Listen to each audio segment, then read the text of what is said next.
कभी जिस नाम पर लोग आंख बंद करके भरोसा करते थे, आज वही नाम उनके दिल में एक डर पैदा करता है। कभी एक डायलॉग हुआ करता था, if it's not Boeing I am not going. आज डायलॉग बदल चुका है, लोग कह रहे हैं if it's Boeing I am not going. आप देख रहे हैं दुनियादारी, मैं हूं आरजे कार्तिक।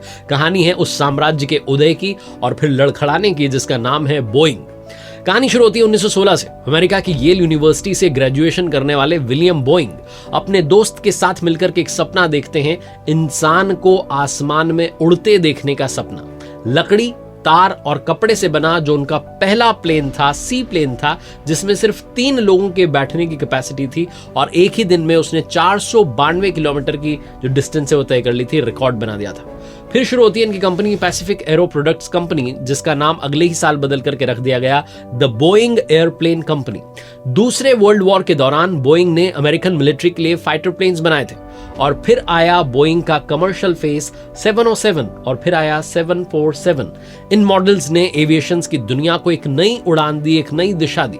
747 को तो क्वीन ऑफ द स्काईज कहा गया। लोगों का बोइंग पर इतना भरोसा था कि डायलॉग उस जमाने में चल निकला, if it's not Boeing I am not going. यानी कि बोइंग नहीं है तो मैं नहीं जा रहा हूं। 1997 में बोइंग को मैकडॉनल्ड डगलस ने एक्वायर कर लिया और यहीं से कंपनी का कैरेक्टर बदल गया।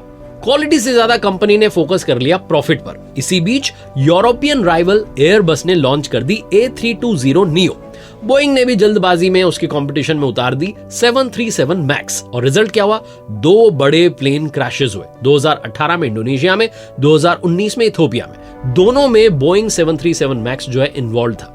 10 सालों में 2996 लोग प्लेन क्रैशेस में मारे गए हैं, जिसमें आधे जो प्लेन्स हैं वो बोइंग एयरक्राफ्ट्स वाले थे।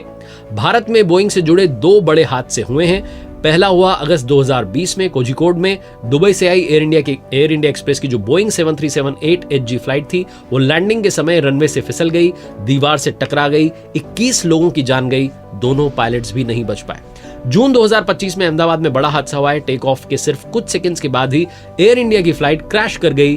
प्लेन था बोइंग 787-8 ड्रीम लाइनर।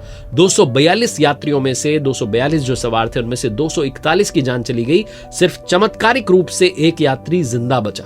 ये वही ड्रीम लाइनर था जिसमें टेक्निकल खामियों की लिस्ट एक डेकेड से लंबी होती चली जा रही थी। टाइमलाइन को देखें तो 2013 में जापान में 2 ड्रीम लाइनर्स में आग लग गई। 2021 में इलेक्ट्रिकल फॉल्ट की वजह से 100 से ज्यादा प्लेन्स को ग्राउंड करना पड़ा। 2024 में प्लेन हवा में हिलता रहा, 50 लोग उस घटना में घायल हो गए। एक फ्लाइट तो 40,000 फीट के ऊपर थी और वहां विंड स्क्रीन ही टूट गई।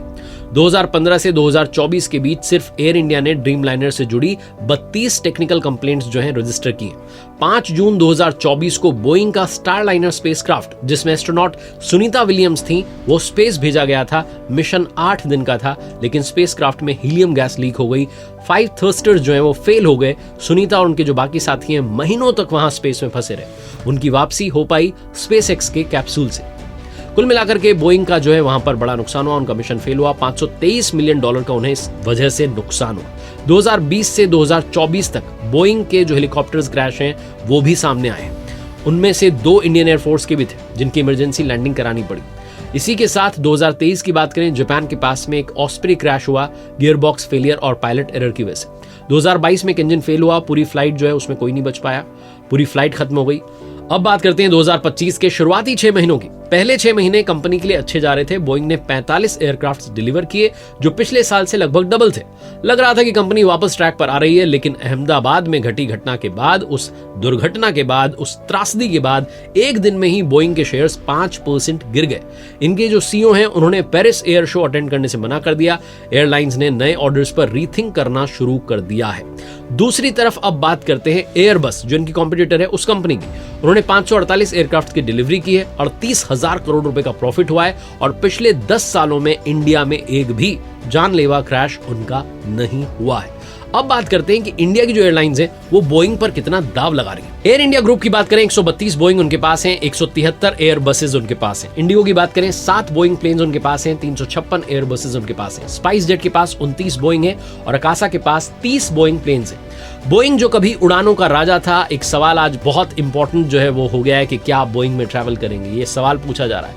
हर क्रैश, हर चीख, हर खोई जान एक चेतावनी है। शायद अब समय आ गया है बोइंग के लिए कि वो खुद को वापस उसी हाइट तक ले जाने का जो जज्बा था, जहां से वो कभी गिरा नहीं था बल्कि उड़ता था भरोसे के साथ, उस पर रीथिंक करे, अपनी स्ट्रैटेजी को लेकर के सोचे, अपने फ्यूचर को लेकर के सोचे। क्योंकि एयरबस जो उनका कॉम्पिटिटर है, उनके मुकाबले अगर बात करें बोइंग की, तो इनकी जो नाव है वो मझधार में अटक चुकी है। इनके सामने सवाल ही सवाल हैं और दुनिया इनसे पूछ रही है हमारी सेफ्टी, हमारी सिक्योरिटी का क्या। दुनियादारी के इस वीडियो में अभी के लिए इतना ही।